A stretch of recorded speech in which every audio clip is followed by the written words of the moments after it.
name's Albert Breer, Monday morning quarterback. You know him well. Works for NBC in Boston as well. Breaks a lot of stories, and that's why we bring him on. A bunch of things to address. Before we get to Belichick, Commanders, Russell Wilson stuff, the Chargers felt like from the very beginning it was a natural fit. Did Harbaugh make his decision up weeks ago, or was this he interviews, he's impressed? Which was it? I think it was sort of a process of getting to know each other, and that part was always going to be important to Jim, Colin, just because of how things ended in San Francisco. The relationship with ownership, at the Niners obviously wasn't good at the end. The relationship with the front office wasn't good.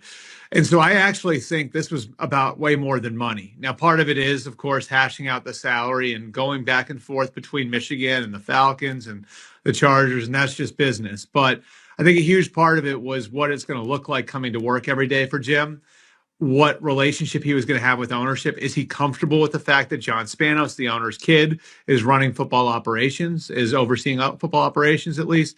Is he going to have a general manager that he's familiar with? And they've interviewed 4 guys who he's familiar with, and Brandon Brown, Ed Dawes, Joe Ortiz, and Ian Cunningham. And then are the assistants going to get paid too? Are you willing to pay to get Jesse Minter to come over with him? So I think that the last couple of weeks were about Jim checking off all of the boxes and making sure that more than just the roster and the location and the fact that it was another shot in the NFL were there for him. Good stuff. Belichick, Atlanta, he was hot. It's cooled. Where's he and where are the Falcons on this? I think Arthur Blank would love to have Bill Belichick as his head coach. Like, I think that's something that I think has been established. Now, the question is what that looks like around him. And in that way, it's sort of like Harbaugh a little bit. And so, Belichick's been at odds in the past with Rich McKay, their CEO. What does that look like? How involved is McKay in football if Belichick comes aboard?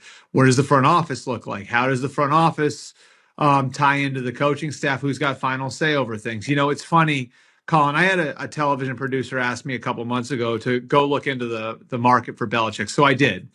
And I dug around a little bit. And, what I found with a bunch of people who, now know very well how this stuff works and have been involved in it was that a lot of people would hire Bill Belichick, the executive vice president of football operations, to set up their team. A lot of people would hire Bill Belichick, the coach, and just have him be the guy who runs the team on the practice field and on game day.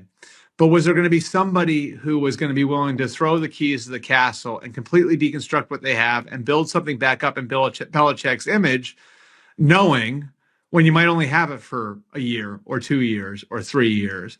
And so I think finding a middle ground there is where the challenge is with the Falcons and Belichick. It's how far does Belichick want to push control? How far does Belichick want to go as far as having things built around him? And then how far is Arthur Blank willing to go in deconstructing a few things and building them back in Belichick's image, particularly if he's only going to have Belichick for 2 or 3 years? Boomer Esiason says Ben Johnson's getting the commander gig, a gig that I think's the second best opening of all the openings for a lot of reasons. What do you hear? Yeah, this has been sort of floating out there for about a month, and that this would be the most likely scenario.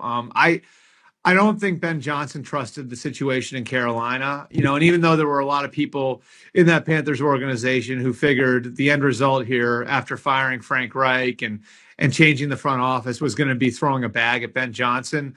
Even though Ben Johnson is from North Carolina, I don't think that level of trust for Johnson was there based on how things have worked with the Panthers organization over the last few years.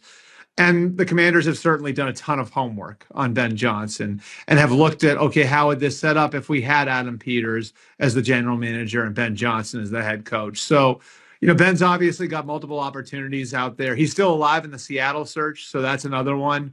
But it does feel like this is something that at least people have been looking at for the last month or so. And, we'll see whether they're eliminated on Monday or whether that happens 2 weeks from now, how hard the Commanders push to get it done. But I can say this, they're sending a full contingent of people to Detroit, Michigan on Monday morning to go and meet with Ben Johnson, and that is win or lose. Wow. Hey, by the way, Jeremy Fowler, ESPN, had an article on Russell Wilson to the Raiders for a variety of reasons. I don't think you'd make that move if I'm Tom Telesco. One of the reasons he got in trouble was some bad contracts with the Chargers, and that would be a dubious contract and could give Sean Payton a break. But the Russell Wilson thing is percolating in this offseason, and he's a lot better probably than most of these college quarterbacks, except maybe a Caleb or a Drake. Russell's had a career that's been really borderline Matt Ryan Hall of Fame-ish. What do you make of Russell in Denver and Peyton? It's been pretty quiet for about a month.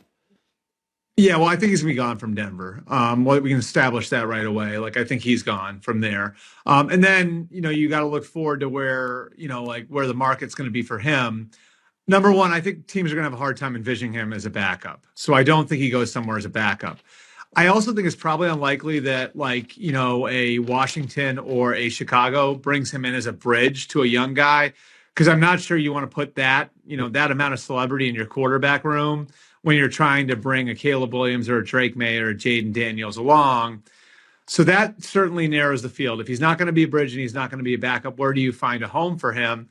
And I think it'd probably be with a team in the middle of the first round somewhere, in Atlanta's in this group, a team that's drafting somewhere in the middle of the first round that may not be in the range to get one of those first cluster of quarterbacks, whether that's a Williams, a May, or a Daniels, and maybe isn't in love with the second cluster of quarterbacks, which a lot of people feel like can be J.J. McCarthy, Michael Penix, and Bo Nix. Yeah. And so if you're that team and you need a quarterback for a year or two, and you look at the quarterback class and you say, there ain't going to be a guy that we like available there, 12 or 13 or 14 or 15.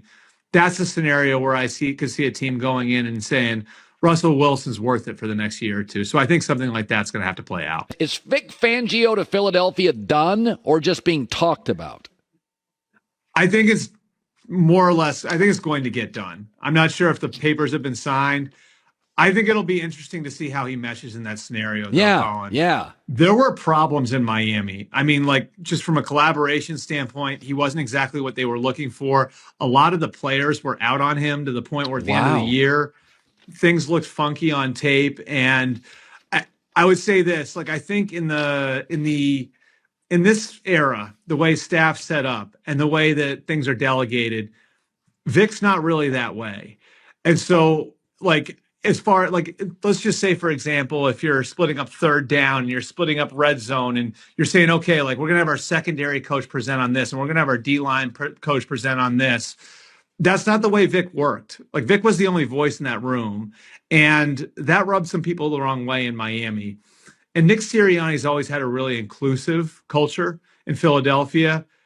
So I just think it's going to be interesting. Just keep an eye on this. Just interesting to see how Nick's style meshes with Vic's style. But I do think it does get done in the end. Wow, that's whenever you say stuff looks funky on tape, that feels like Brandon Staley with the Chargers, where you're not getting buy-in from players. That's interesting. Hi, everybody. It's me, Uncle Colin. Subscribe here to get the latest from the herd, including exclusive behind-the-scenes videos and more, wherever you may be, however you may be watching. Thanks again for making us part of your day.